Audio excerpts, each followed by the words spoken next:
Bien. Vamos a empezar la clase. Y, bueno.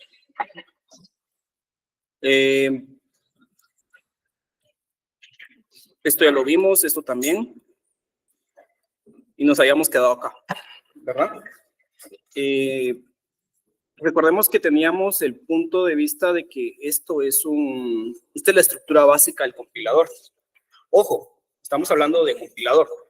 En ningún momento estamos hablando de intérprete, ¿verdad? Como cuando les pregunté cuál es la diferencia entre compilador e intérprete, alguien decía, perdón, ¿cuál es la definición de compilador? Y muchos pues me dijeron, es el que interpreta cierta porción de código.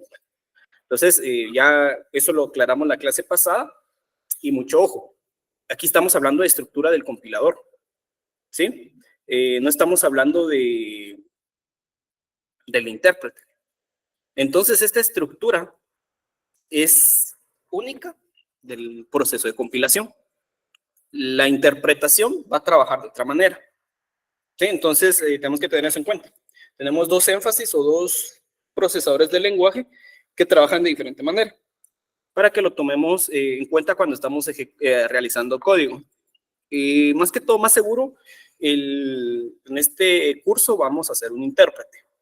En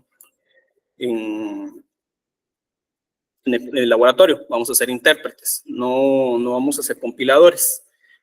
Compilador, primero que nada vamos a ver ahorita el ejemplo, pero compilador, no hacemos un compilador porque no tenemos los conocimientos, y eso se adquieren hasta el siguiente curso. Bueno, pero dentro de cada fase, ya sea la fase de análisis, que es el frontend, y la fase de síntesis, que viene siendo el backend, tenemos nosotros fases, por decirlo así, o las verdaderas fases. Aquí está como que los pasos, ¿verdad? O las grandes partes del compilador. Pero dentro de cada parte ya tenemos las diferentes fases. Bien. Entonces, vamos a empezar. Estamos en la fase de análisis, o en la parte de análisis frontend, ¿sí? Y la primera fase es el análisis léxico. Todo aquel que tal vez no haya llevado compiladores, ya sea conmigo o con otro catedrático, me podría colocar ahí, ya sea en el chat o en la sección de preguntas y respuestas, ¿qué hace el análisis léxico? ¿Qué hace? Según el conocimiento que traemos de lenguajes formales, ¿qué hace el análisis léxico?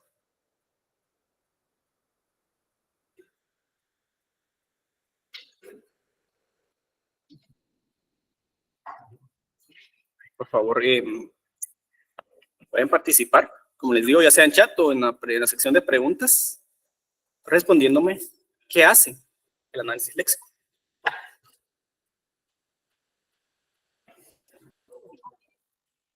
Vamos a ver. Valida si la cadena es aceptada o no. Es el lenguaje es el que determina los signos válidos del lenguaje. Vamos bien. Vamos a ver en el chat, también tengo participaciones. Tokeniza las entradas, sí. Sí, tal vez ese es el fin, pero no es como tal que hace, ¿verdad? Busca que todas las palabras pertenezcan a una gramática.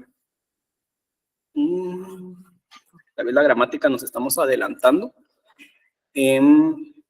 Está encargado de poder analizar una cadena de entrada, teniendo en cuenta un patrón para producir tokens y lexemas. La última palabrita está de más. Lexemas. Esa sí está un poquito de más. El análisis de toda sintaxis que se escribe convirtiendo convirtiendo los caracteres en tokens dependiendo de las condiciones, y algunos los toma válidos o no. ¿Vamos bien? Muchas gracias a los que han participado. De igual manera, pues hago siempre la invitación Hay como alrededor de 65 en la sala. Por cierto, somos más de 90. Me preocupa porque no se conectan los demás. A pesar de que tengo, pues acá tengo unos 15 presenciales, pero pues me quedan sobrando otros 15 por ahí. Filtra los caracteres válidos y no válidos. A grandes rasgos, sí. Yo creo que tal vez trabajo, puede ser. De igual manera, pues no pasa nada. Con que el día del examen estén todos presentes y puedan resolver los exámenes, me es más que suficiente. Realiza la creación de tokens o lexemas. El token y el lexema son diferentes, entonces colocar un token o lexema no aplica porque tienen un diferente fin.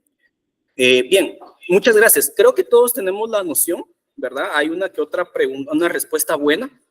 Hay otros que tal vez tienen una que otra palabra de más, pero todos tienen el conocimiento y eso está bien. Bueno, las presentaciones sí, lo que pasa es que esta no la he terminado de dar, entonces sí la voy a subir. Bien, ¿qué hace el análisis léxico? Básicamente el análisis léxico lo que hace es analizar el flujo de caracteres. ¿Y quién es el flujo de caracteres? Es la entrada del lenguaje, o es el lenguaje fuente, ¿sí? Aquí puede ser un punto Java, digamos, y ese es un punto C, por ejemplo. Un punto C, y esa es la entrada, ¿sí? Esa es la entrada al análisis léxico. Todos esos caracteres. ¿Qué hace el análisis léxico? Es valida si esos caracteres pertenecen al lenguaje, ¿sí? Eso es lo que hacen, valida que pertenezcan al lenguaje. ¿Qué es lo que en sus interioridades qué realiza? Bueno, dentro de sus validaciones, pues está, o mejor dicho, el que ejecuta esas validaciones es el autómata, ¿sí? Entonces, a grandes rasgos, simplemente valida que esas cadenas o que el flujo de caracteres pertenezca al lenguaje. Hay varios términos que cuando empecemos ya la sección de análisis léxico lo vamos a ver. Por el momento, pues tenemos que hablar unas 4 clases de teoría, pero hay varios temas que, por ejemplo, tenemos el primero que es lexema, ¿sí? El otro es token, que muchas veces se confunden qué hace qué. Ya vamos a hablar, cuando hablemos de análisis léxico, vamos a hablar qué hace cada parte. Y también tenemos el tema de patrón, que es otro tema dentro del análisis léxico, el patrón. Entonces, son 3 términos que son bien claves. Tenemos 4 métodos de análisis léxico, ¿sí? Entre todos esos métodos, pues, cada quien cumple su función, y esos 4 métodos sirven para hacer autómatas. ¿Cuáles son esos 4 métodos? Pues obviamente los 4 métodos que voy a dictar ahorita son los que vienen en segundo parcial. Primer parcial es netamente teórico y tal vez teoría de autómatas, y a segunda parcial es análisis léxico. ¿Cuáles son esos 4 métodos que estoy hablando? Algoritmo de Thomson. El otro es generación de subconjuntos.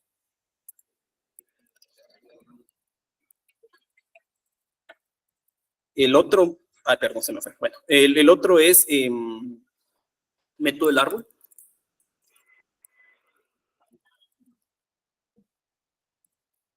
Y también se me fue. Y el otro es minimización de autómatas. Entonces, son 4 métodos de análisis léxico que vamos a estar estudiando. Entonces, cada fase del compilador es un mundo, ¿sí? Cada fase del compilador es un mundo entero. Necesita su estudio. Entonces, nos vamos a centrar nosotros en esos 4 métodos de análisis léxico. Cada método de análisis léxico tiene su particularidad, ¿verdad? Entonces, para que lo tomemos en cuenta cuando estemos nosotros estudiando o viendo estos temas, ¿verdad? Entre 4 métodos, pues los 4 no se pueden evaluar en un parcial, pero sí muchas veces se evalúan 2 de 4, ¿verdad? Bien, entonces, vamos a ver un ejemplo.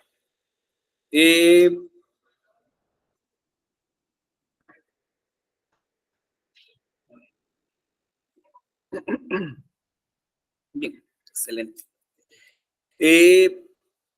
Bien, si el análisis léxico valida que las cadenas pertenezcan al lenguaje, para un lenguaje Java, ¿esto está bien? ¿Qué creen ustedes? Ahí me pueden colocar en el chat o en la sección de preguntas. Esa cadena o este conjunto de caracteres, porque pues, ya no es una... En sí el compilador no maneja el término cadena, sino que los compiladores manejan el término caracteres, no maneja cadena. Léxicamente sí, muchas gracias Joshua. Vamos a ver, tengo en el chat de Neri, léxicamente también sí. No está bien, dice. Si está bien, recuerden, estoy preguntando léxicamente. ¿Sí? No nos adelantemos a las fases, estoy preguntando léxicamente. Léxicamente está bien. Y si no está bien, léxicamente, ¿por qué no está bien? ¿Verdad? Vamos a ver, todos, básicamente, pues todos tienen la respuesta correcta que sí, léxicamente está bien. ¿Por qué léxicamente está bien? Porque X pertenece a un lenguaje Java, sí, porque básicamente es una ID, es la expresión regular de ID. Ya vamos a hablar de expresiones regulares y todo. Básicamente es la expresión regular de ID. Int pertenece a Java, sí, es una palabra reservada entero. 10 pertenece a Java, sí, es la expresión regular de un valor numérico. Punto y coma pertenece a Java, también. El signo igual pertenece a Java, también. Y pues básicamente léxicamente está bien. Repito, ¿por qué léxicamente está bien? Porque todos pertenecen al lenguaje. Así que pues todos los que me dijeron que léxicamente está bien, es correcto. Esto está bien. Todos pertenecen al lenguaje. Entonces no hay necesidad de venir y ver, entrar a temas que si respeta un orden, porque eso ya no es tarea de análisis léxico. Entonces, cuando ustedes, por ejemplo, si a ustedes en X curso les dijeron en su momento, algo así.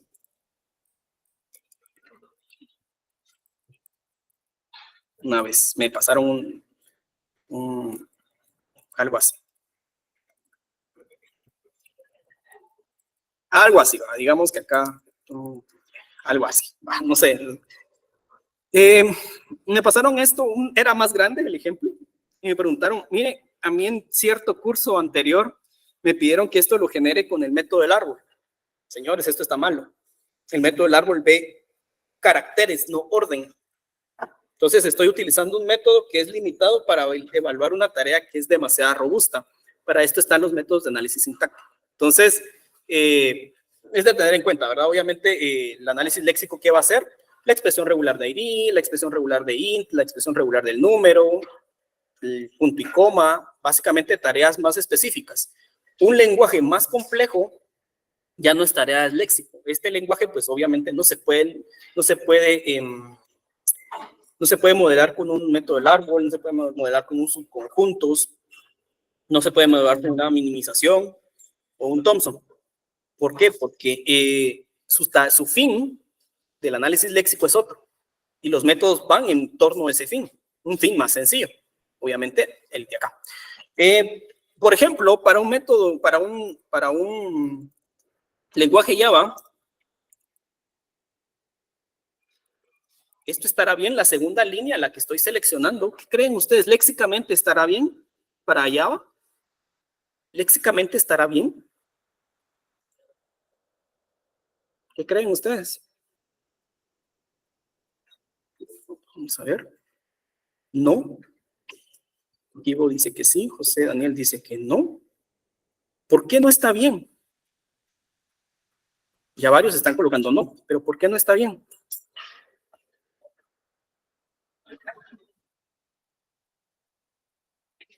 Por el símbolo de dólar. Sí, es correcto. ¿Alguien sabe para qué lenguaje aplica este símbolo de dólar? Por cierto, también los que están presencial acá. Si alguien quiere participar, también está abierto. ¿Alguien sabe para qué lenguaje está este símbolo de dólar? PHP, correcto. La aberración de la ingeniería.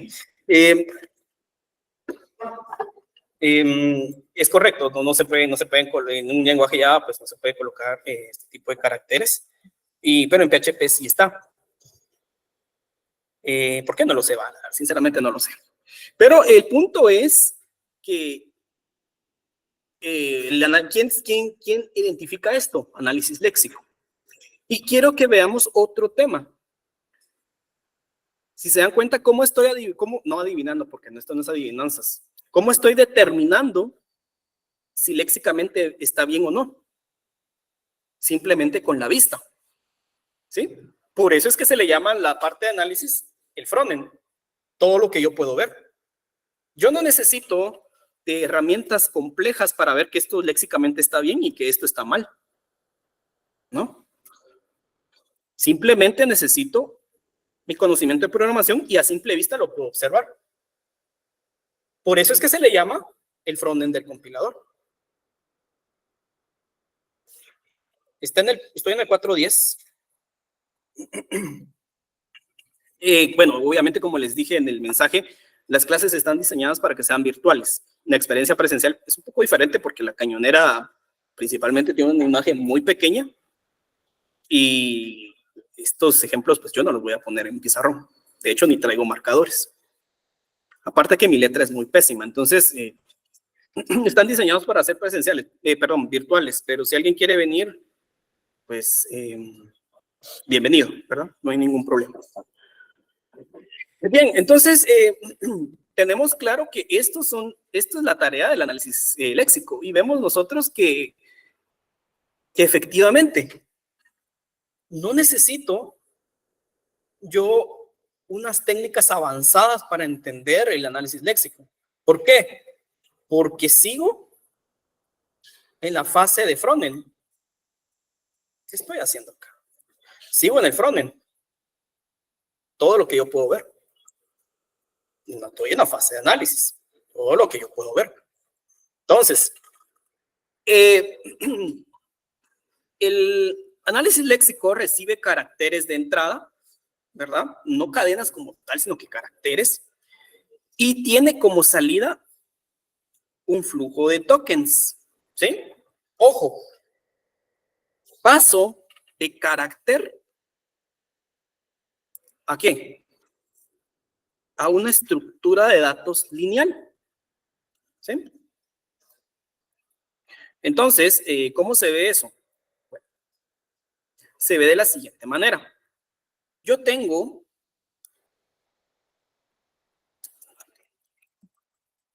y así sucesivamente un montón de caracteres y estos se convierten en cuando pasa el análisis léxico, se convierte en una estructura de datos lineal. ¿Qué es una estructura de datos lineal? Curso de estructuras de datos, ¿verdad? IPC1, creo que esto lo enseñan en IPC1, una lista, básicamente. Una lista simplemente enlazada. Una lista simplemente enlazada, pues creo que es lo que enseñan en IPC1, las primeras clases, algo así me acordaba yo. Entonces, básicamente, pues cada voy a decirlo, cada lexema, ¿verdad? Cada lexema se convierte en un token. ¿Qué es un token? Es un nodo de una lista simplemente enlazada, si lo queremos ver así. ¿Sí? Eso ya lo vamos a estudiar cuando empecemos el análisis léxico. Pero vemos nosotros que la tarea del análisis léxico es vital. ¿Sí? Pasamos de algo ahí simplemente caracteres a algo ya más complejo, que en este caso podría ser una estructura de datos lineal. ¿Alguien puede decir, ¿puedo usar una tabla? Sí, se puede usar una tabla. ¿Puedo usar simplemente una lista doblemente enlazada? También. ¿Puedo usar una lista circular? También, no hay problema. ¿Puedo programar la lista? Sí, se puede programar. ¿Puedo utilizar un array list? También. O sea, esto no depende de su habilidad de programación. Bien. Entonces,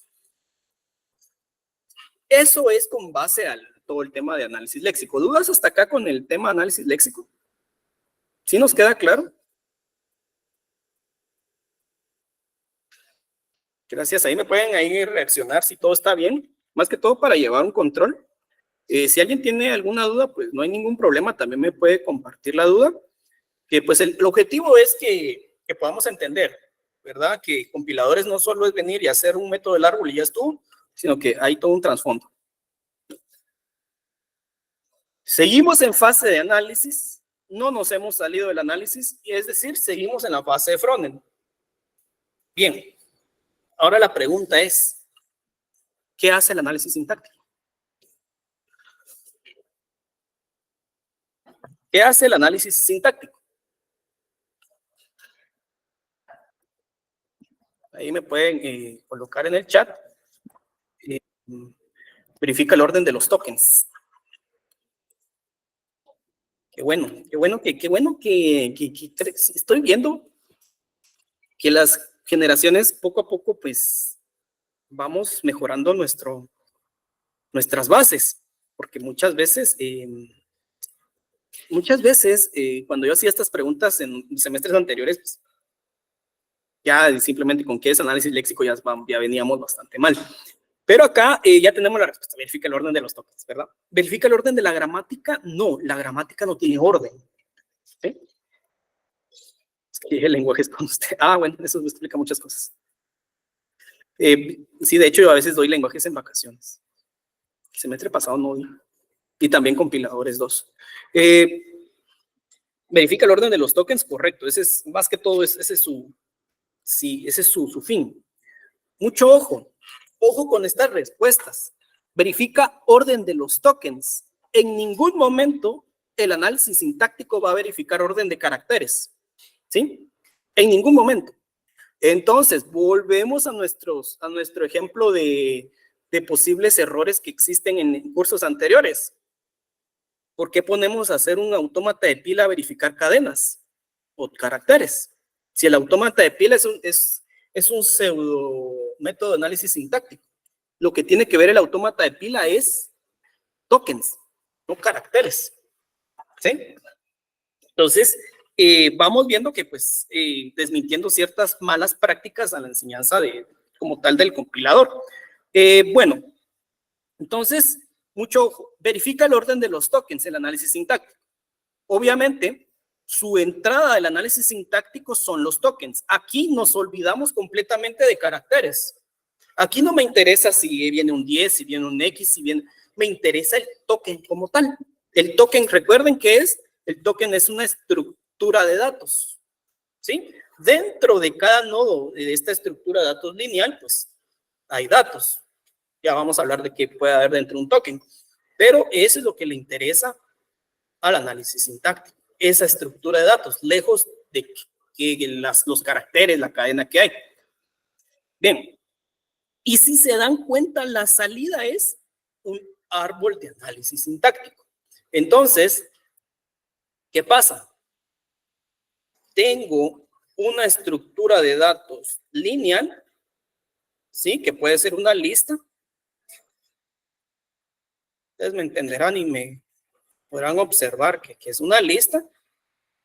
Y viene el analizador sintáctico y convierte esta lista o agarra una estructura de datos lineal. Ojo, aquí para llevar el curso de compiladores debemos de tener a la mano nuestras estructuras de datos, debemos de ser gallos haciendo estructuras de datos, no podemos perder tiempo haciendo una estructura de datos, porque la tarea de hacer un compilador es más compleja que una estructura de datos. Entonces, nuestros mejores amigos son las estructuras de datos. Y agarra la estructura de datos lineal y la convierte en una estructura de datos jerárquica. ¿Qué es una estructura de datos jerárquica? Un árbol, ¿sí? Obviamente, el árbol de análisis sintáctico es un árbol enario, ¿sí? Tiene n hijos, no es un binario, ni es un árbol ABL o algo así. Es un árbol enario. Tiene más parecido a un árbol B. El tema es que no tiene el orden o los algoritmos de ordenamiento como lo tiene o de equilibrio como lo tiene el árbol B con todas las técnicas de rotación, pero sí es un árbol enario, ¿sí? no es un árbol binario, sino que es un enario, tiene n nodos. Si alguien tiene dudas cómo se hace este tipo de estructura, semestre pasado yo di, perdón, en las vacaciones pasadas yo di el laboratorio y pues ahí está la grabación de cómo se construye todo este tipo de estructuras. Bien, entonces eso es el análisis sintáctico. ¿Qué métodos vamos a ver acá? Nuevamente vamos a ver 4 métodos de análisis sintáctico. En este caso, ¿qué métodos son? ¿Y en dónde estoy colocando? Bueno, lo voy a colocar aquí en la sección de preguntas. ¿Qué métodos son? LL1, SLR, LR1, por cierto, siempre digo esto, cuando lleguemos a LR1, llegamos a la cúspide del curso de compiladores, ¿sí? Que su meta de ustedes sea llegar a LR1. ¿Sí? ¿Por qué? Porque el cúspide o lo más complejo que vamos a ver en compiladores, y me atrevería a decir uno de los temas más complejos en la carrera es LR1, ¿sí? Y el último, pues, LALR. Son los métodos de análisis sintáctico que vamos a estar viendo. Muy importante, póngale mucho énfasis o que la meta de ustedes sea llegar a LR1. Cuando lleguemos a LR1, nos damos por servidos en compiladores. Ya en LE, cuando tocamos el tema LR1, ya venimos y nosotros tenemos como tal ya muy asegurado tal vez el curso, ¿verdad? No todos llegan a LR1. Entonces, mucho énfasis que eso sea nuestra motivación, llegar a LR1, el algoritmo más complejo de análisis sintáctico y de este curso. Bien, entonces, bueno, miremos o sigamos observando nosotros nuestro ejemplo.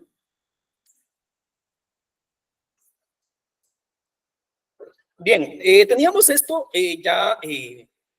bueno, sabíamos que esto estaba bien, léxicamente.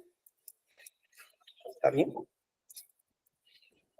Léxicamente, esto está mal. Bien, entonces, agarremos esta cadena y ya lo coloquemos acá. Vamos a ver. Aquí está. Ahí está.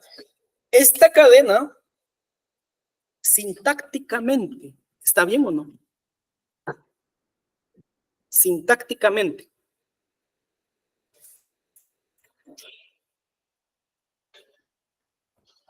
Vamos a ver. No, está mal. ¿Por qué está mal? Porque recordemos, el análisis sintáctico verifica orden. Esto está desordenado.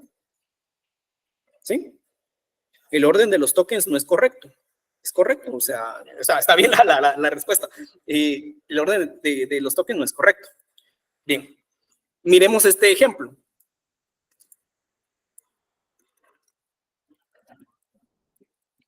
Sintácticamente, ¿esto está bien o no? Sintácticamente. Quiere decir que respeta un orden. Diego dice que sí. ¿Sí? ¿Por qué está bien? ¿Por qué está bien esto sintácticamente?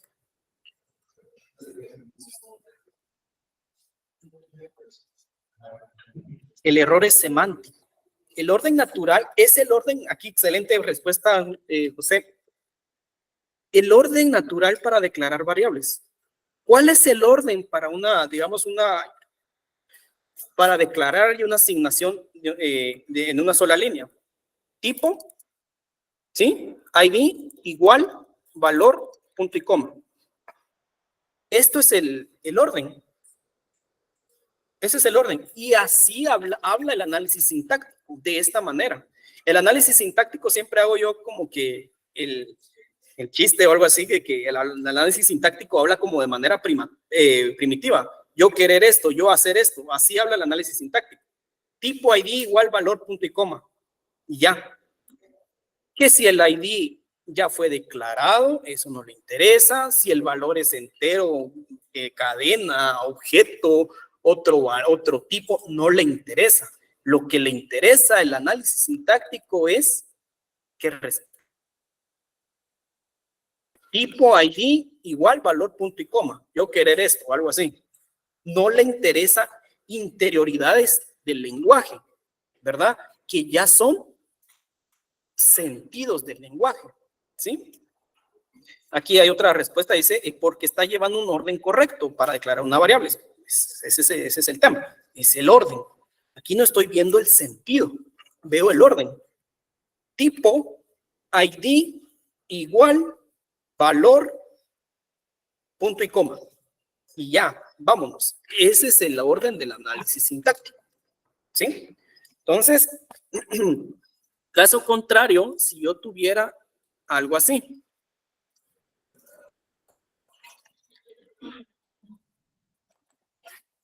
Bueno, viene el análisis sintáctico y el análisis sintáctico no ve caracteres, el análisis sintáctico. De hecho, esto es la forma más gráfica, por decirlo así, de los tokens. Así son los tokens, tipo ID. O sea, el token como tal no es una cadena, sino que si lo queremos representar a nivel de texto, esto sería un token, ¿verdad? Así es como se construyen los tokens. Bueno, dice, viene el análisis sintáctico, su tipo, excelente. ID, bien, igual, aquí está. Valor, perfecto, punto y coma, no existe, error semántico. ¿Sí? Sintáctico, perdón. Hay un error sintáctico, ¿sí? ¿Por qué? Porque le hace falta un punto y coma y ahí dispara. Hace falta un punto y coma en tal línea, en tal columna y todo, ¿verdad? Entonces vemos que el análisis sintáctico verifica orden. Pero aquí damos entrada al siguiente tema. No sentido. El sentido es otro tema. Y vuelvo y repito. ¿Cómo puedo observar yo? ¿Cómo sé yo que lo que verifica el sintáctico, o cómo puedo observar que es un error sintáctico? Porque estoy en el frontend del compilador, sigo en la fase de análisis. Esos errores yo los puedo observar. Por eso es que esta fase, este conjunto de fases, tanto léxico como sintáctico, son fases del frontend, todo lo que yo puedo ver, ¿sí? Y ojo, hasta acá, en sintáctico, llega compiladores 1, ¿sí? Alguien va a decir solo 2 temas. No, señores, estos 2 temas hacen llorar. Léxico y sintáctico son demasiado amplios. Entonces vamos por la fase de análisis, el frontend, y ya tenemos una complejidad bastante alta, ¿verdad? Bien, seguimos. Seguimos en la fase de análisis, es decir, frontend del compilador. Entra el árbol sintáctico y empieza el análisis semántico. ¿Qué hace el análisis semántico? Alguien ahí me puede colocar, o no alguien, necesito que participen y vayan colocando sus respuestas. ¿Qué hace el análisis semántico? Como yo les decía, no sé si se los dije la semana pasada, pero yo no reviso asistencia ni participación ni nada, pero en algún punto más de alguien, esperemos que no, pero más de alguien se puede quedar con 60, con 59. Bueno, entonces yo digo, si ya no hay puntos que rescatar, rascar, y yo no regalo puntos, vamos a ver qué tanto interés tuvo en la clase, ¿verdad? Entonces, pues sí, me gustaría que participemos. Que el orden de los tokens tenga un sentido. Orden como tal vez no, porque el orden ya lo pasamos, eso lo pasó en sintáctico. Verifica el sentido del árbol semántico. Árbol semántico no existe, es un árbol sintáctico. Verifica que el contexto de los tokens sea el correcto. Creo que Neri aquí tiene la respuesta. Verifica el sentido de los tokens y ya, ¿verdad? Simplemente verifica el sentido, o si lo queremos colocar más genérico, verifica el sentido del lenguaje y ya. Y eso es Pero el punto es que vamos al sentido. Es correcto, el sentido del programa. ¿Verifica que los valores de los tokens sean válidos? No. No, ahí no vamos bien por ese tema. Verifica que el orden de las cosas, ya ha revisado el orden, ver si la expresión tenga sentido. Sí, tenga el sentido. Entonces, ojo, cada fase del compilador verifica la coherencia, sí. Bueno, aunque hay quienes que, por ejemplo, hacen unas cosas incoherentes en programación o algo así, ¿no?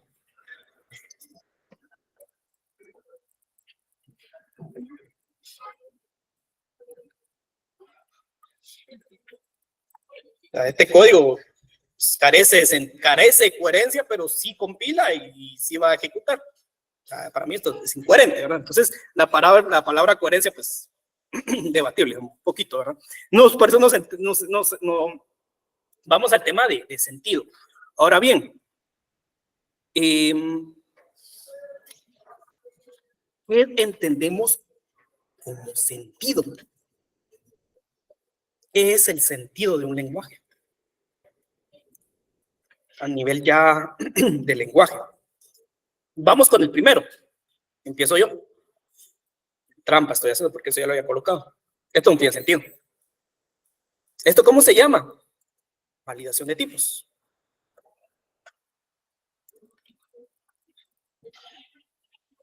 Sí, estoy simplemente validando tipos. ¿Sí? Pero esto es un error semántico. ¿Sí?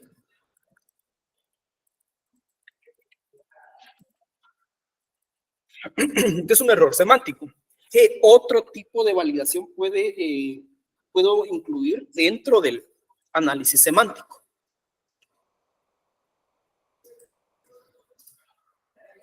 ¿Qué otro error puedo incluir? ¿O qué otra validación, mejor dicho? Aparte de esto que estoy haciendo acá, de tipos. Ahí, pues, vayan colocándome ahí en el chat o en las preguntas. ¿Qué otro tipo de error puedo tener a nivel, o no error como tal, perdón, sino que validación?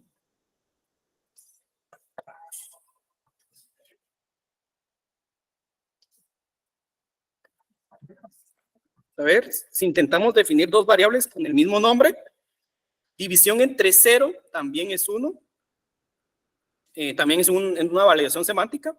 Si declaro como int un string, si esa es una verificación de tipos. Imprimir una variable aún no está definido, utilizar variables no definidas también, ¿verdad?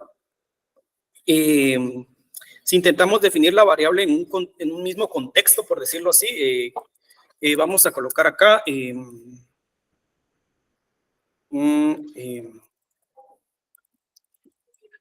y dentro de este contexto, mi método, voy a estar colocando int x igual a 10 y nuevamente int x igual a 20. O sea, este es un error semántico. ¿Por qué? Porque yo ya definí. Entonces, obviamente, esto se le llama un ambiente, ¿verdad? Eso ya lo van a ver más en compiladores 2, cómo se manejan los ambientes. Pero esto es un ambiente y esto es un error semántico también. Entonces, ¿qué más? ¿Qué más puedo tener en un lenguaje? Solo permítame, voy a conectar esta cosa. Ustedes vayan ahí colocando también qué otras van. Hay más, definitivamente.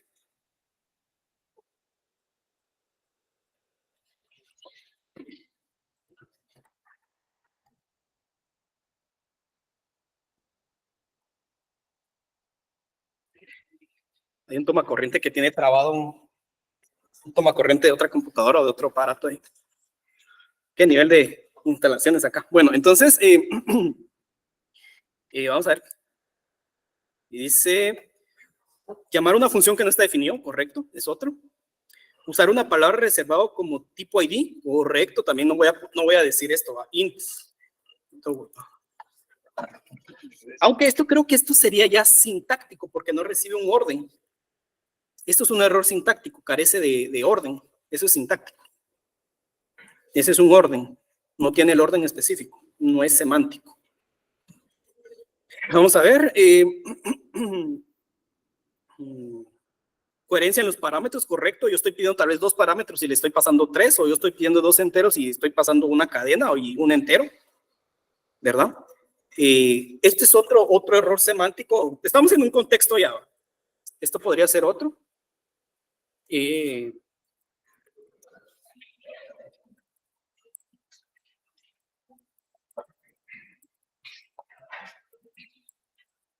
Querer acceder a métodos cuando un objeto no está todavía instanciado o no está inicializado. Eso es error semántico. Aunque este error semántico ya es de alto nivel, o sea, ya validar esta cuestión de este tipo de errores ya es bastante complejo, ¿verdad? Aquí ya estamos hablando de técnicas avanzadas de compiladores que van a ver ustedes en el siguiente semestre. Así que no es que no se miren, esto se ve. Acceder a la posición que no existe en un arreglo, correcto, ese es otro error semántico. Operadores no compatibles con el tipo de variable, también verificación de tipos. Entonces nos damos cuenta que todo el mundo, todo el espectro de análisis semántico es gigantesco, ¿sí? No es solo venir y validar si ya fue instanciado o no. Si estamos hablando de herencia, por ejemplo, si a ustedes en el siguiente curso, a ustedes les colocan que tienen que hacer un lenguaje con herencia, entonces en herencia ustedes tienen que validar no solo el árbol actual o el árbol en el que están, sino que también el del cual están heredando. Y si no existe algo dentro del contexto de la clase actual, lo van a verificar en la herencia, entonces es un error semántico que puede, pues, en la herencia, o simplemente no lo han importado, no han importado la librería desde arriba, también es un error semántico, ¿verdad? Son validaciones semánticas. La diferencia entre token y lexema la vamos a ver cuando empecemos el tema de análisis léxico. Así que pues es obvio que no lo diferenciemos de la mejor manera porque no hemos hablado de ello. Vamos a tener una sesión en la cual solo vamos a hablar de token y lexema, los vamos a graficar y vamos a identificar cuál es la tarea de cada quien. Así que pues no hay ningún problema. Eso lo vamos a ver aproximadamente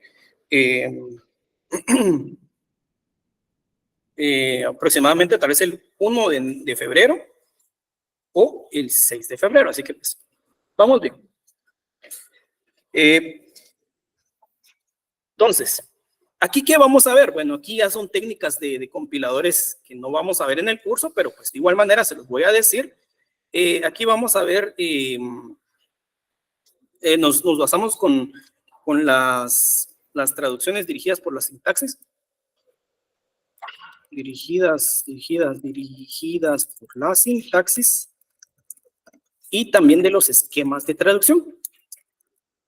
Esas son las dos técnicas de análisis semántico. Mucho ojo. Para que yo pueda ahorrarme la vida en análisis semántico, existe una piedra angular. Que si esa piedra angular está mal puesta, voy a tener pesadillas haciendo análisis semántico. Y esa es la razón del por qué mucha gente se frustra en estos cursos. ¿Y cuál es esa piedra angular? La gramática. Si yo escribo gramáticas malas, voy a pasar mal este curso y el siguiente. Si yo tengo la capacidad de escribir una buena gramática, el análisis sintáctico y semántico y la generación de código intermedio será lo más sencillo posible. Obviamente nunca va a ser fácil esto, pero sí se me va a hacer más fácil la tarea. Entonces, mucho ojo. Nuevamente, si alguien tiene dudas, me puede preguntar cómo hacer una gramática. Obviamente nosotros vamos a ver el tema de gramáticas, pero pues, la cuestión es que nosotros vemos el tema de gramáticas cuando terminamos léxico. Y son 4 métodos léxicos. Entonces, hasta ese punto vamos a ver gramáticas.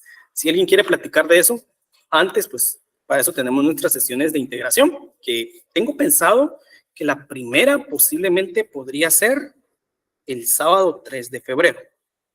¿Right? Igual yo les confirmo la fecha. Entonces, caemos a lo mismo. ¿Cómo sé que cómo puedo listar? Ahorita lo que hicimos fue listar posibles validaciones semánticas. ¿Cómo puedo venir y yo saber qué son esas validaciones semánticas? Porque estamos en el frontend, yo lo puedo ver. Yo puedo ver errores semánticos.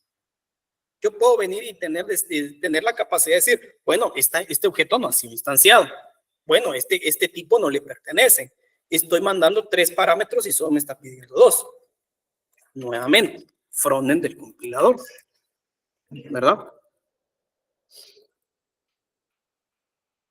Otra vez vamos a regresar a nuestro meme.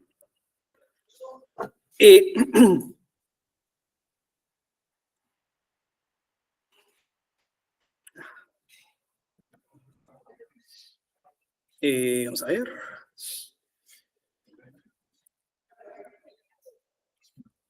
¿Cómo lo voy? Aquí está. Igual siempre abrió Reddit, no importa. Entonces, lo que vemos nosotros, el frontend del compilador viene siendo pues, lo que esta parte. O sea, y yo lo puedo observar. Yo lo puedo observar. Aunque hayan técnicas muy complejas, siempre yo puedo observar. No me he salido de esa parte. ¿Sí? Y esta es la introducción a compiladores 2. El primer parcial de compiladores 2 va de la mano del análisis semántico. ¿Qué saca el análisis semántico? Únicamente dice, es una gran tarea, pero entra el árbol sintáctico y vuelve a salir ese mismo árbol sintáctico, solo que le dije, ok, todo ese árbol está bien. Esa es la tarea del semántico, simplemente dar el ok. No le agrega más cosas al árbol, no le quita, no hace nada, simplemente dice ok. Hay una tarea muy clave en el análisis semántico. En esta fase es cuando se termina de construir la tabla de símbolos.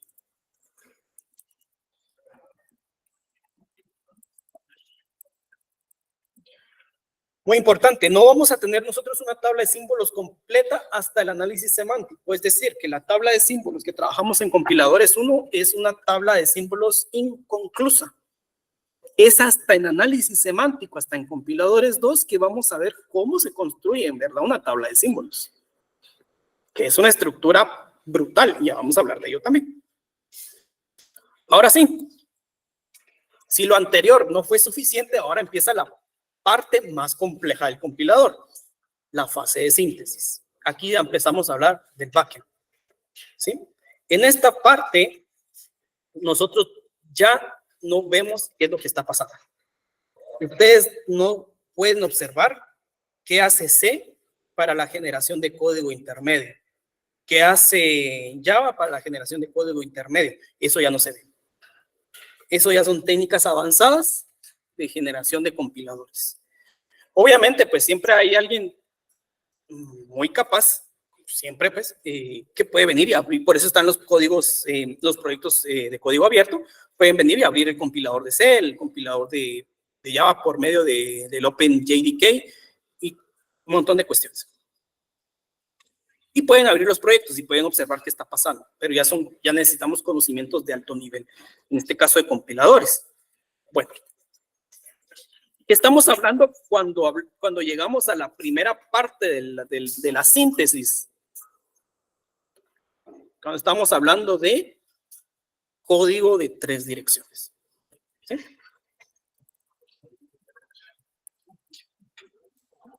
El código de 3 direcciones es la representación intermedia más utilizada dentro del mundo de compiladores. Obviamente hay otros tipos de representaciones, no es la única, hay varias. Pero al menos en San Carlos vamos a ver código de 3 direcciones. ¿Qué es un código de 3 direcciones? Vamos a ver si podemos hacer algo aquí rapidito sin que me termine la vida. Vamos a ver. Vamos a hacer un pequeño código por acá.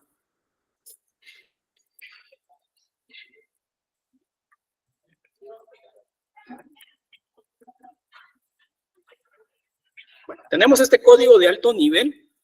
¿Y cuál sería su representación intermedia? Bueno, su representación intermedia podría ser esta.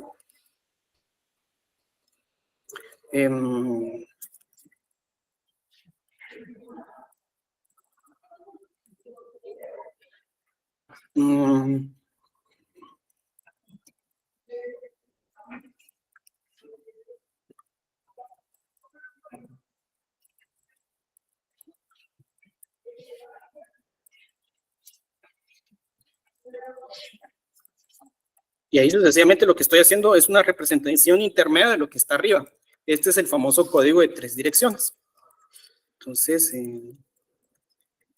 el stack o esta palabra stack ya me está representando posiciones dentro de la memoria RAM. Aquí ya estamos interactuando directamente con memoria RAM. Aquí ya no tenemos una representación ya de alto nivel. Entonces,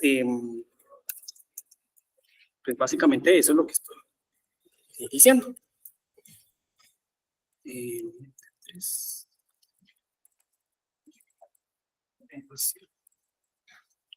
No, este es T5. T más 1. Y si se dan cuenta, ahorita vamos a hablar del diálogo, por qué se le denomina 3 direcciones. Me equivoqué. Este 7. Y estas son técnicas, y todo esto solo para una suma. Ahora imagínense cómo se hace un objeto en 3 direcciones de memoria. Entonces, T8, T7. Ahora T9 será T6 más T8, 6 más T8. Y stack de T4 es igual a T9. Entonces, lo que hice acá, estas líneas de código representan a nivel intermedio esta suma que está acá, una suma de X y Y. Solo que esta vista es con base a las técnicas de código de 3 direcciones. ¿Por qué se le denomina 3 direcciones? 1, 2 y 3. 1 y 2. 1, 2 y 3. 1, 2 y 3. 1 y 2. Por sentencia o por línea, máximo 3 operadores. 1, 2 y 3. Aquí no hay ifs, aquí no hay whiles, aquí no hay fors, aquí no hay tipos, aquí no hay parámetros, aquí no hay objetos, aquí no hay clases, aquí solo hay sumas, restas y multiplicaciones y 3 operaciones por línea.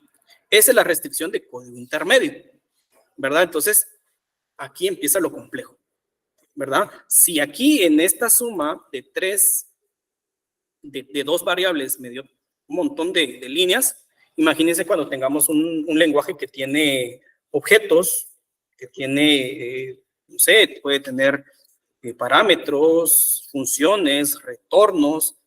El código intermedio es exageradamente grande, ¿verdad? Podemos tener unas 100 líneas de código de alto nivel y a nivel intermedio puedo tener unas 5000. Para eso existen técnicas también para generar. Esto es compiladores 2, ¿sí? Aquí esto ya es técnicas de compilación y de generación de código intermedio. Obviamente aquí nos basamos con las técnicas de código de 3 direcciones. En el libro están todas las técnicas y cómo se ve, cómo representar un while en 3 direcciones, cómo representar un for en 3 direcciones y así sucesivamente, ¿verdad? Entonces, esto va a depender mucho de algo, nuevamente, de la piedra angular. ¿Cuál es la piedra angular? La gramática. Si yo tengo una mala gramática, el código de 3 direcciones va a ser imposible, o el código intermedio, ¿verdad? Si yo tengo una buena gramática, no va a ser fácil, pero sí me va a facilitar la tarea de venir y empezar a realizar código intermedio, ¿verdad? Entonces, ese es con respecto a cómo se ve un código intermedio, o pues, grandes rasgos, ¿verdad? Porque es muy sencillo, aquí no estamos hablando de tipos de entornos. Tenía que mencionar el entorno de este método, pero aquí no tengo el entorno. Entonces, son grandes técnicas que hay a nivel de generación de código intermedio. Entonces, ¿qué tengo? Tengo como entrada el árbol, obvio, ojo. El árbol sintáctico está basado con la gramática, por eso es que yo les decía, la gramática es clave. Porque si se dan cuenta, la gramática la tengo desde el análisis sintáctico. Pasa el semántico y ahora en intermedio todavía tengo como entrada el árbol sintáctico. Entonces, mucho ojo con la gramática. Al momento de salir del sintáctico, yo ya tengo la representación intermedia. Es lo que acabamos de ver, ¿sí? ¿Cómo se hace eso? Con técnicas de código de 3 direcciones. Ojo, también, bueno, seguimos en la fase de backend. Obviamente esto nadie lo ve, o sea, ustedes no ven cómo es un código intermedio de Java, un código intermedio de C, cómo es un código intermedio de C++. Y ojo también, esto es parte ya de los compiladores, no de los intérpretes. Los intérpretes terminan aquí, en semántico. En representación intermedia, solo los lenguajes compilados tienen esta fase, ¿sí? Intérprete termina acá, compilado sigue. Y aquí estamos generando código intermedio netamente de los compilados. Mucho ojo aquí en este tema. Todas las técnicas de compiladores tienden a generar herramientas poco óptimas. Pasa en léxico, pasa en sintáctico, en semántico es un poco diferente, pasa en generación de código intermedio. En léxico hay un método para optimizar autómatas. En sintáctico hay un método para optimizar tablas de análisis sintáctico. Semántico, pues ese es punto y aparte. Y en código intermedio no hay un método, sino que hay una fase de una vez en completa. Este no es un método, es una fase completa de optimización de código intermedio. Aquí entra la representación intermedia, en este caso el código de 3 direcciones, y vuelve a salir la representación intermedia. Obviamente optimizada. ¿Qué hablamos con optimizada? Tal vez mi representación en código intermedio tenía 5,000 líneas, luego de la optimización ya tiene 4,200. Ya se fueron 800 líneas, ¿verdad? ¿Con qué? Con técnicas de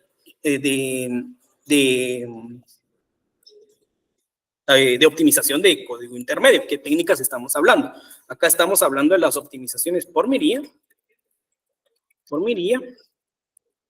y optimización por bloques.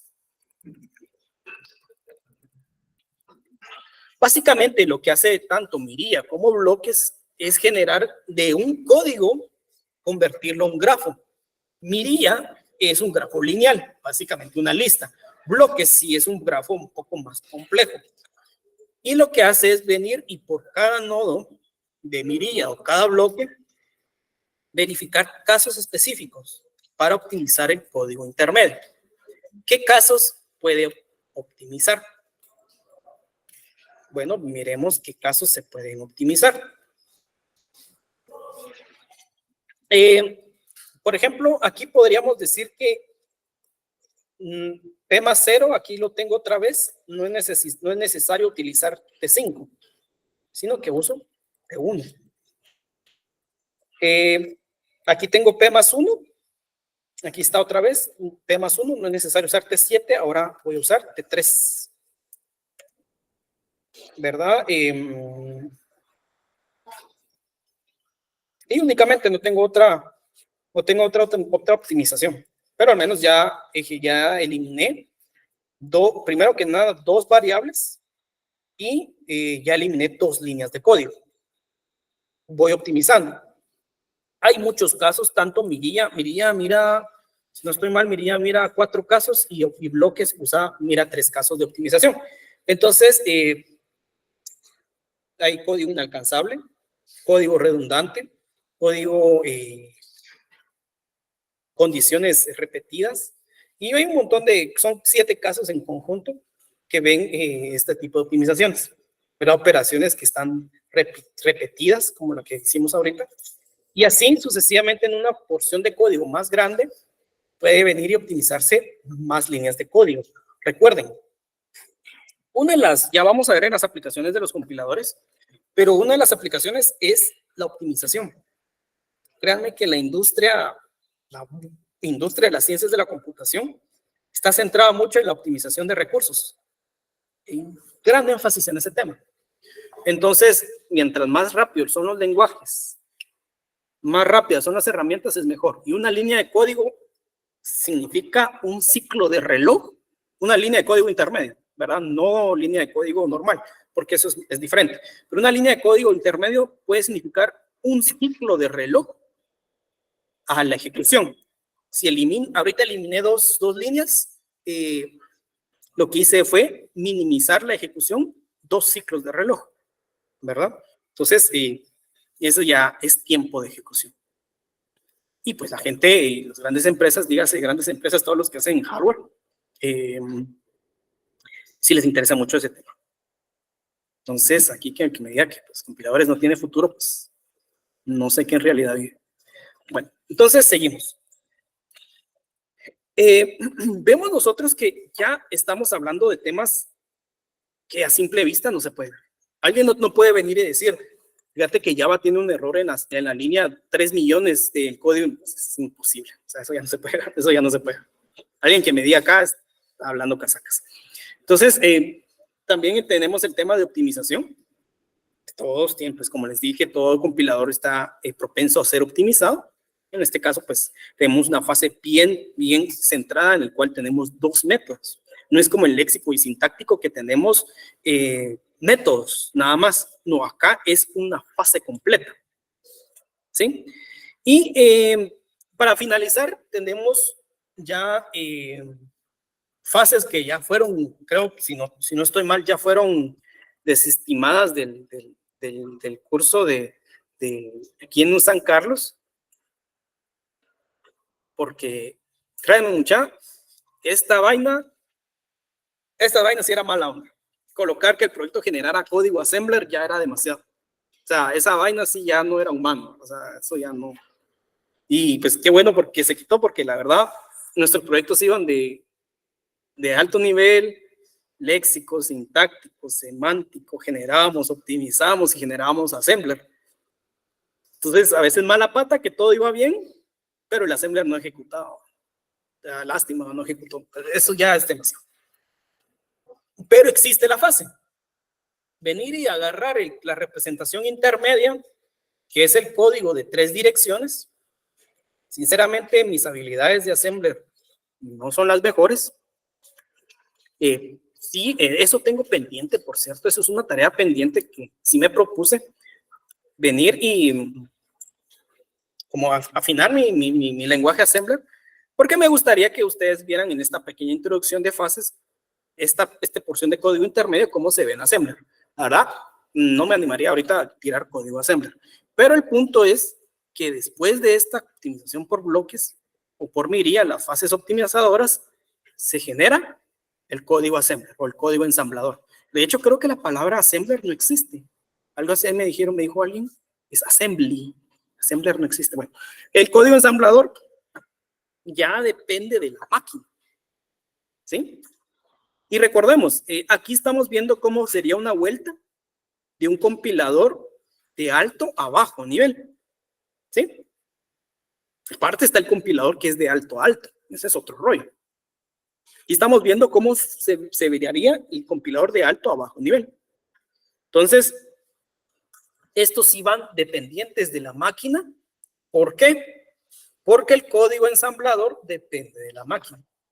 El código ensamblador de mi compu no es la misma que el de ustedes, porque puede que el de ustedes tenga un mejor procesador, una generación diferente. Puede ser AMD, puede ser un M1, un M2 de Mac.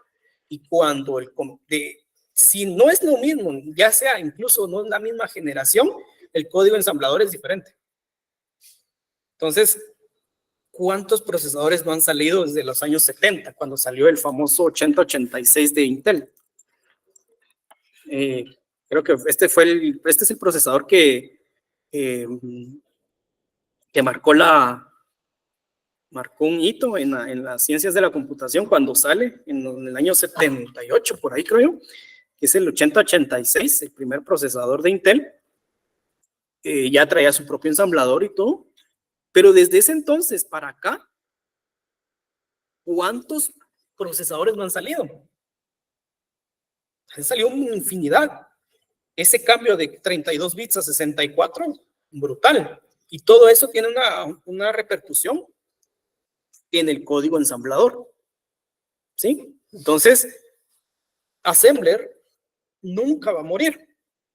Siempre va a haber gente y siempre se debe seguir enseñando código ensamblador. Jamás va a morir ensamblador. Igual que C. C jamás va a morir y C siempre va a ser un lenguaje utilizado. Porque todos los kerneles que están basados en Linux están programados en C. Eso lo van a ver en operativos 1 y 2, que todo está programado en C. O sea, todas las distribuciones Linux, los sistemas operativos Mac, Android, los teléfonos, los iPhone y todo tiene sus módulos operados en Linux, en C. Entonces, este tipo de lenguajes nunca van a morir. Entonces, aquí estamos hablando ya de eso. Luego de esta optimización, si no fuera poco ya la complejidad de compiladores, hay una optimización de código ensamblador. Entonces, esta gente que hizo esta fase es relativamente nueva, se incluyó en el libro del dragón, pues obviamente tiene una portada de un dragón, en el 2008. ¿Sí? En el 2008, esta fase se agregó, la optimización del código ensamblador. ¿Sí? Entonces vamos viendo que toda fase de compiladores tiene su optimización, menos el análisis semántico. Análisis semántico sí es sí es diferente. Entonces vamos viendo que sí tenemos bastante que ver, bastante tarea, ¿verdad? Aquí hablar de compiladores no nos alcanzaría un año para hablar de esto. De hecho, el libro es claro, no sé si ya tuvieron la oportunidad de ver el libro, ya lo cargué en la web. En el libro tienen en el inicio dice, este libro está hecho para ser estudiado una parte en pregrado y otra parte en posgrado, porque es demasiado complejo. El libro es muy complejo. El conocimiento también. La tabla de símbolos, ¿qué es? La tabla de símbolos, ojo, por favor, acá, les voy a colocar una vez acá, en mayúsculas, no es una fase del compilador. Esta pregunta es clásica, vienen en los exámenes en el primer parcial de compiladores 1, siempre viene.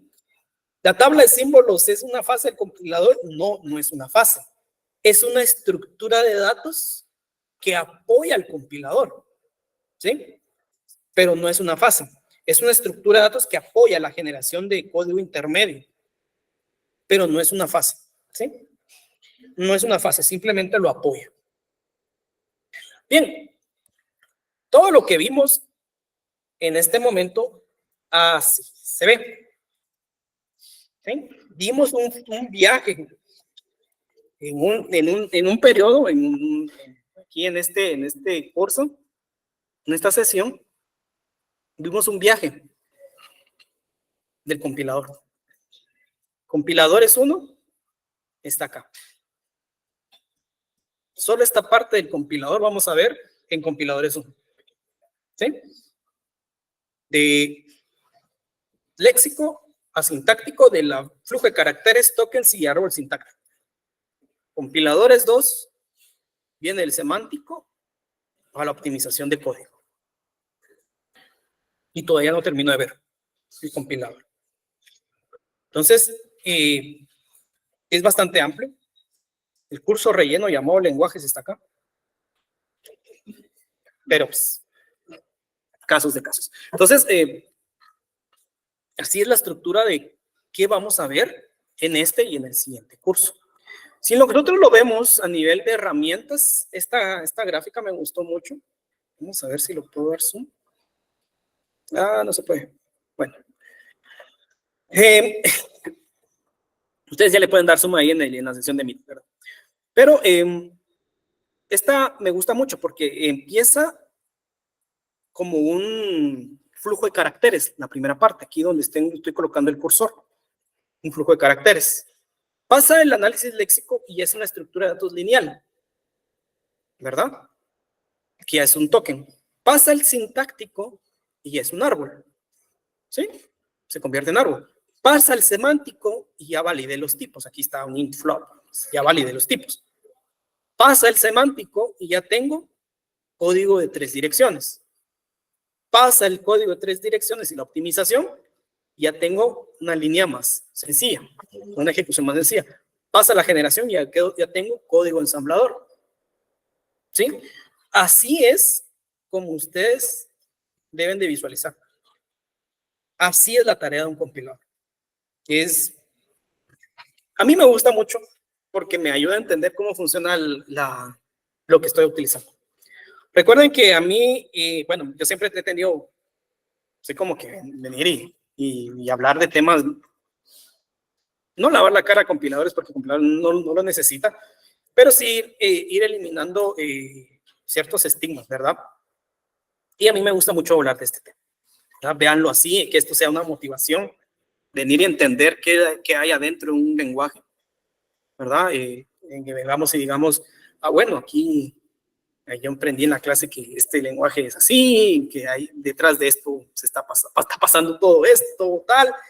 Y cuando ustedes estén trabajando en sus proyectos o en su vida laboral y estén enfrente de código, imagínense qué hay detrás, ¿verdad? Aquí está pasando el análisis léxico, aquí está pasando el sintáctico, aquí no sé qué estará generando, pero sé que cuando presiono este botón de ejecutar o de compilar, ejecuta o genera un código intermedio y así sucesivamente, ¿verdad? Eso es lo que tal vez me gustaría que pudieran ustedes visualizarlo. A la larga, pues como yo les decía, que vamos a ver en este curso y en el siguiente, pues bueno, nuevamente, esto lo vemos en compiladores 1, es esto, y esto en compiladores 2. ¿Sí? Aquí está 1 y aquí está el compiladores 2. Entonces, nuevamente, bienvenidos al curso. Aquí vamos a aprender léxico y sintáctico. Vamos a ver cómo ve el compilador y el lenguaje, cómo pasamos de simplemente cadenas a una estructura de datos ya lineal y luego una jerárquica, qué métodos hay, ¿verdad? Y cómo venir y nosotros ejecutar estos métodos. Bien, ¿dudas, preguntas hasta acá con este tema? No sé si tenemos ahí alguna duda. Solo quiero ver cuál es la siguiente sesión para ver si damos una introducción para ir adelantando, porque cuando hacíamos los exámenes sábados, a mí me daba el tiempo ajustado. Ahorita que los exámenes son entre semana, no estoy seguro si me dé tiempo de cubrir todo el contenido. Entonces, no sé si tienen alguna duda. ¿Tienen alguna duda? Ahí me pueden colocar. Si tienen alguna duda, si no, seguimos con el siguiente tema ahorita. Le damos entrada al siguiente tema.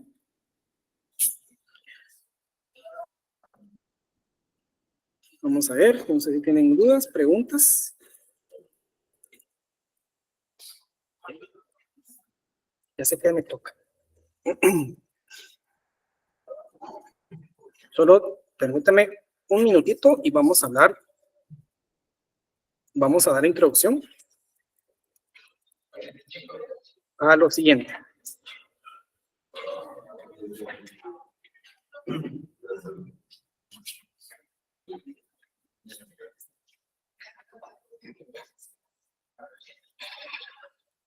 ¿Todo bien? Excelente. Bueno, vamos a empezar con este.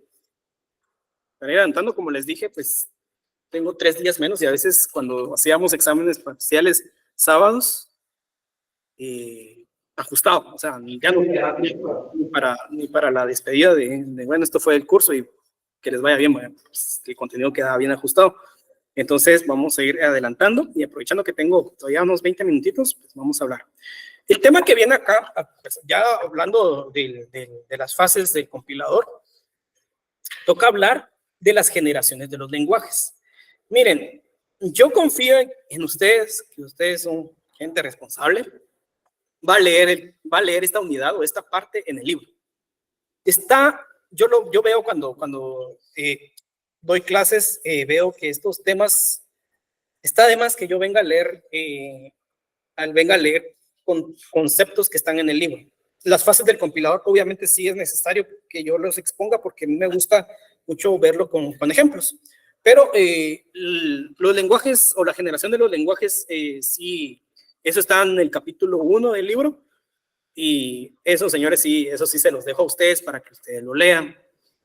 ¿Qué me gusta hablar en lugar de no en lugar, sino que para complementar las fases o las generaciones de los lenguajes? Me gusta hablar mucho de la línea del tiempo de los lenguajes de programación. Entonces, aquí tengo una línea del tiempo de los lenguajes de programación. Yo les voy a pasar el enlace, por cierto. Y todo empieza, ahí está.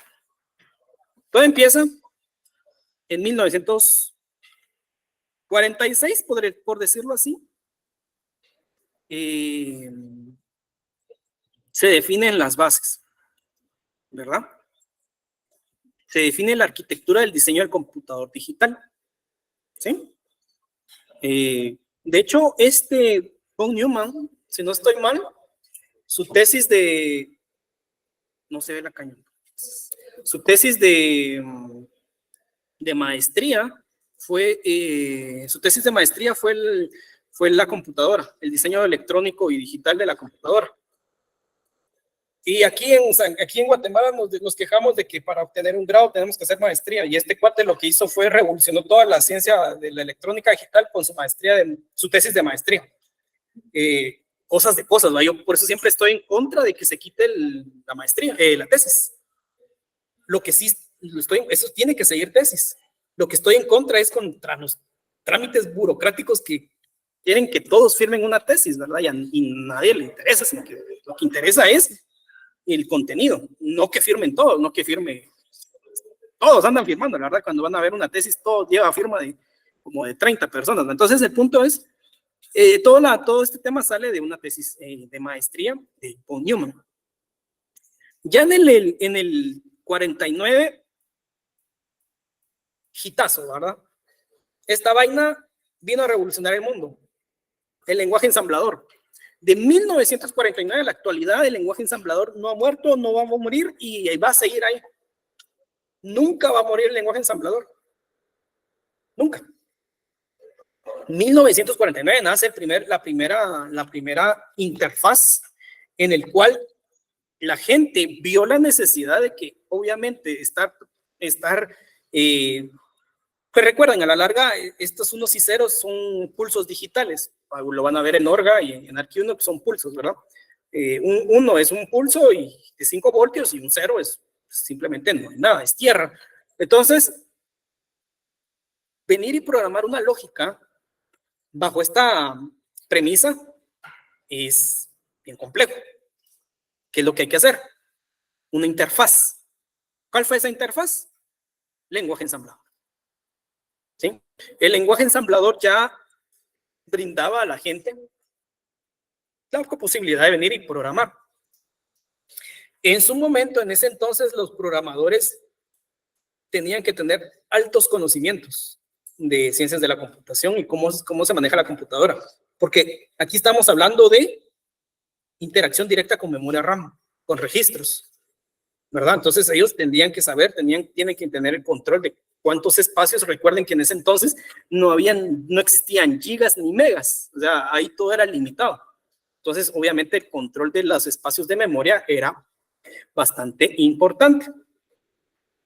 Luego, pues, yo no sé en qué punto esto se volvió una regla. Creo que este sistema lo hizo, porque si hay un lenguaje C, es porque existió un B, y si hay B es porque existió un A. No lo sé, la gente es tan creativa que él dijo, bueno, este lenguaje se llama A, y vino otro y dijo, más creativo, bueno, si ya existe A, este se va a llamar B, y se volvió a repetir y alguien dijo, este se va a llamar C. Cosas de nosotros cuando nosotros queremos por colocarle bar 1, bar 2 y x1, x2 y llegamos hasta x10, x20, ¿no?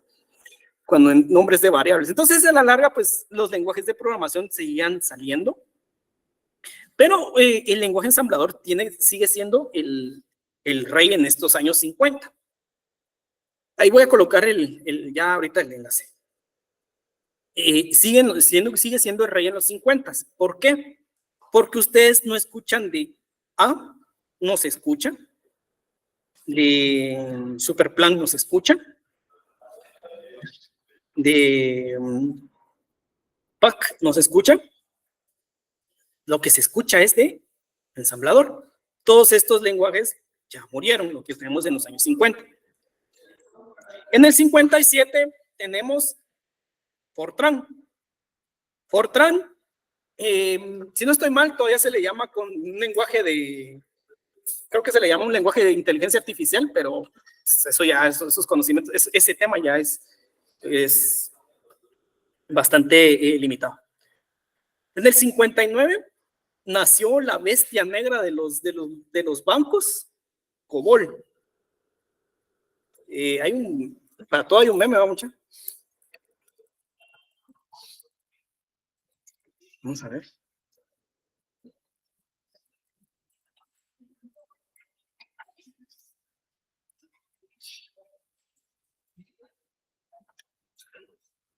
O sea, yo no sé por qué los bancos se casaron con COBOL, y esos bancos a nivel internacional, o sea, nacional, internacional, aquí hay otro también. O sea, los COBOL sigue siendo, o sea, COBOL, no sé por qué se sigue utilizando, pero se sigue utilizando. Debe tener algo, nunca he trabajado en un banco, pero COBOL sí sigue siendo utilizado en nivel bancario. Entonces, nace en el 59. Estamos hablando que los bancos utilizan tecnología del año 59. No sé si es bueno o malo, pero pues ahí está. No sé, y ese es otro tema. No sé cuál es ese como la manía de la OL, porque pues no es el único lenguaje que se llama así. Aquí pues tenemos ALGOL, luego COBOL, y más adelante vamos a ver otros que tienen esa semántica. Esa semántica, ¿verdad?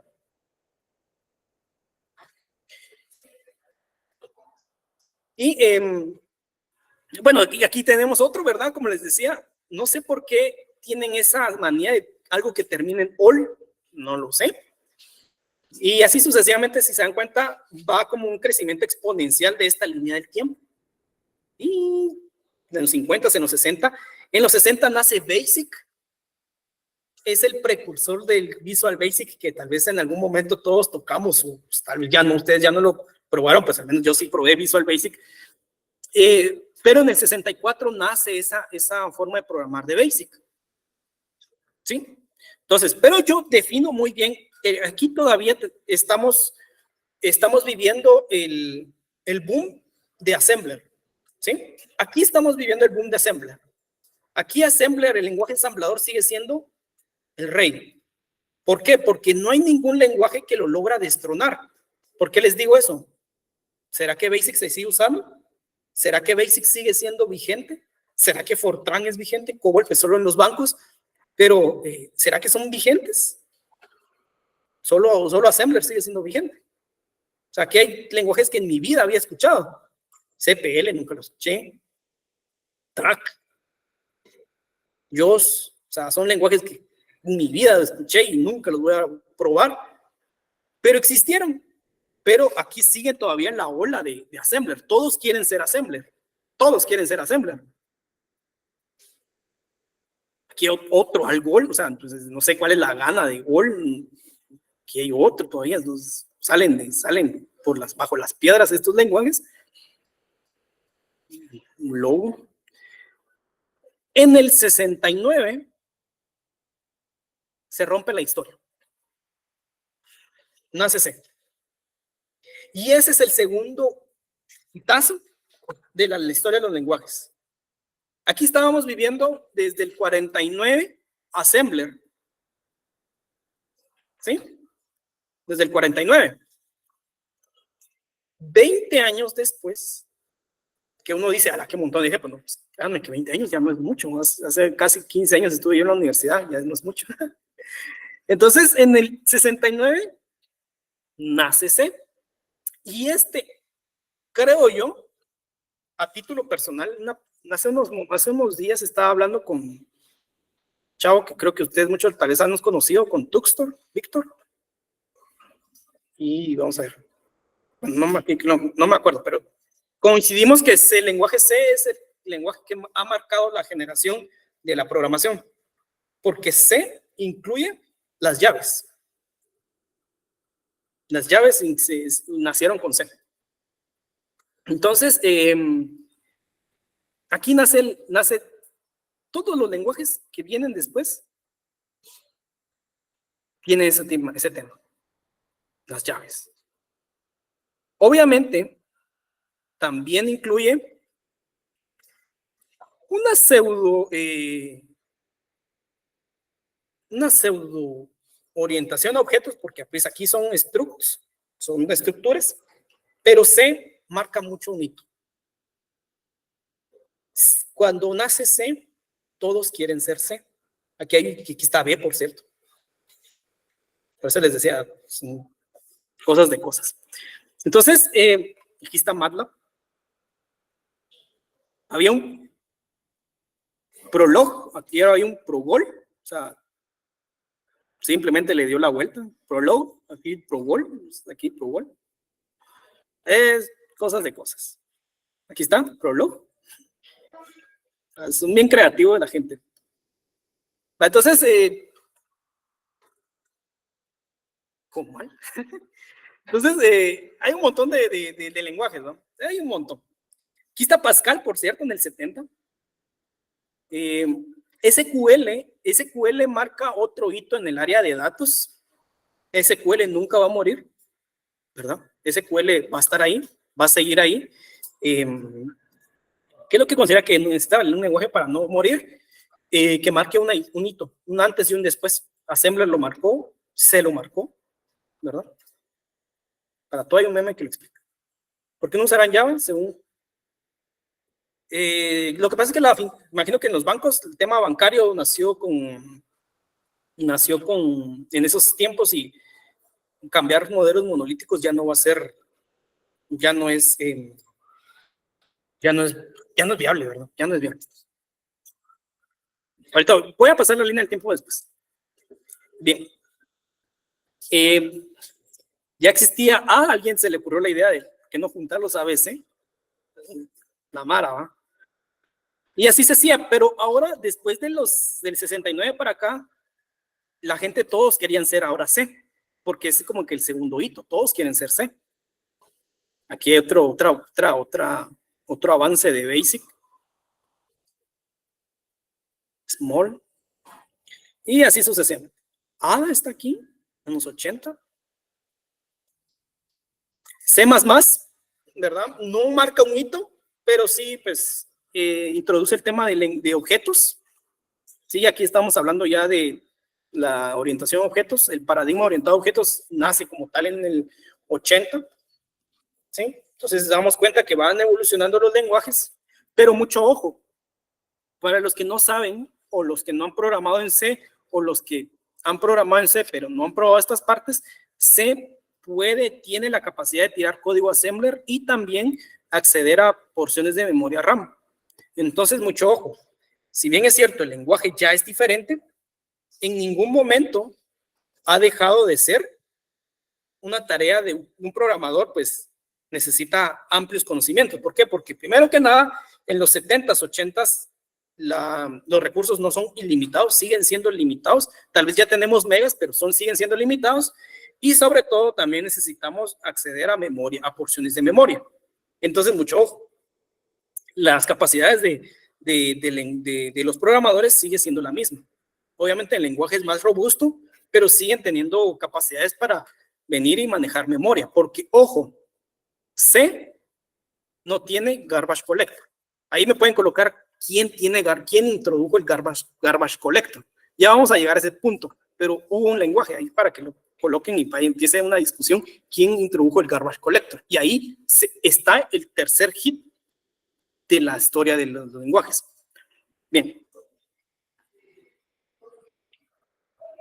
Python nace en el 91, no es un lenguaje nuevo, por cierto, entonces no es un lenguaje nuevo, Python.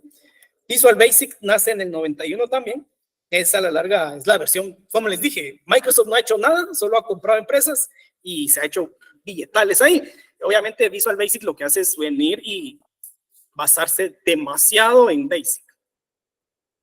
Ruby tiene su primer nacimiento en el 93. Digo primero porque vuelve a nacer en otro año. Muere y vuelve a nacer y volvió a morir. Un luto, ¿va? Esa vaina, día triste de la flora, ¿va, muchacho? Y aquí está su hermano gemelo, ¿va? Pero son lenguajes. ¿Por qué digo eso? Señores, hay gente que, bueno, empresas que cuando nació PHP vieron que su fuerte era la web, lo unieron con JavaScript, pero esa onda envejeció tan mal, porque uno puede hacer unas aberraciones de programación en PHP y en JavaScript, perdón, horribles. Y son sistemas heredados que muchas veces cuando ustedes aplican un trabajo, el código está en PHP. O sea, es terrible lo que uno se puede observar ahí. Unas aberraciones completas, ¿no? Y el lenguaje de PHP no es transaccional. O sea, si ustedes quieren hacer algo transaccional, díganse una asignación. Por eso es que a veces se caen las inscripciones en la San Carlos o asignaciones en ingeniería, porque pues está basado en PHP y PHP no está hecho para ese tipo, esa robustez. Necesitaríamos un lenguaje que esté hecho para eso. Bueno, y aquí está el tercer hitazo que todavía estamos viviendo, creo yo. Java viene y revoluciona todo el mundo. Revoluciona todo el mundo de la programación. ¿En qué sentido? En que Java introduce el garbage collector. Y aquí, tanto es el hitazo, como alguien me preguntaba qué se necesita para venir y marcar diferencia en un lenguaje. Java, al momento de introducir el garbage collector, tanto fue la revolución que le cambia el perfil a los programadores. Recuerden, de Assembler tenemos programadores que saben manejar memoria RAM. En C tenemos programadores que saben manejar memoria RAM. Pero con Java, al momento de introducir el garbage collector es el que maneja la memoria y el programador se centra únicamente a programar. Ese fue el hitazo de Java. Obviamente introduce una excelente arquitectura que es la JVM, la Java Virtual Machine. Obviamente ese es otro hitazo, pero ese es uno de los logros de Java, masificar la programación. Porque para programar, antes teníamos nosotros el concepto de que el programador es aquel nerd que usa lentes y todo, y de hecho incluso IBM tenía ese tema de que los programadores iban con bata blanca.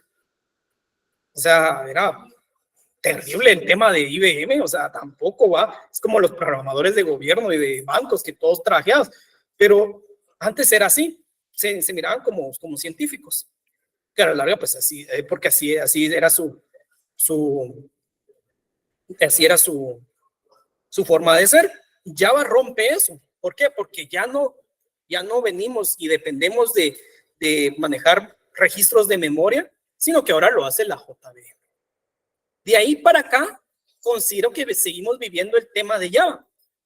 Miren, aquí en los 2000, como les digo, en los 2000 vuelve a morir Ruby, vuelve a nacer como Ruby on Rails. Aquí está Scala es para Data Science.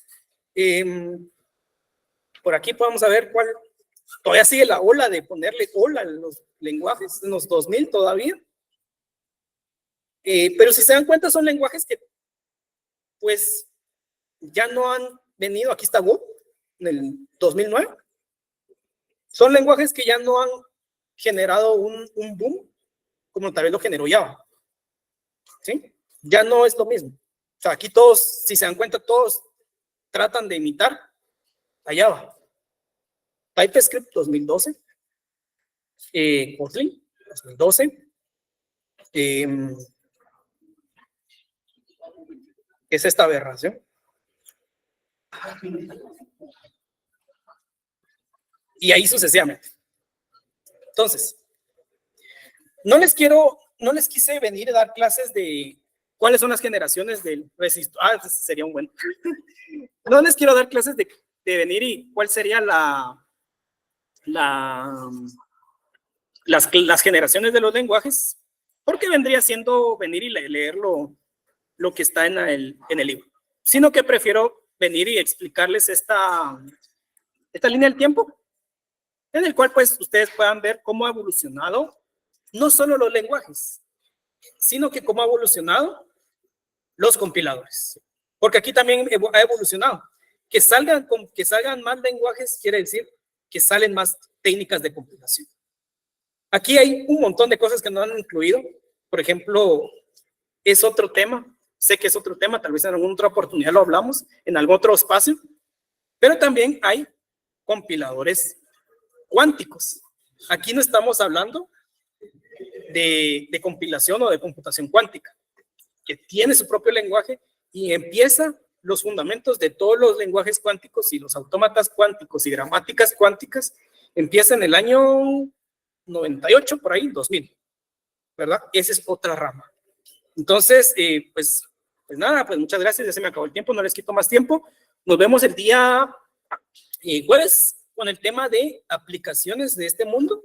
Vamos a tal vez dar un resumen de la historia de los lenguajes y vamos a platicar en dónde se aplican los compiladores y cuál es la vida actual de este tema. Entonces, que tengan un buen día y nos vemos el día jueves. Feliz día, ingeniero. Buen día, ingeniero.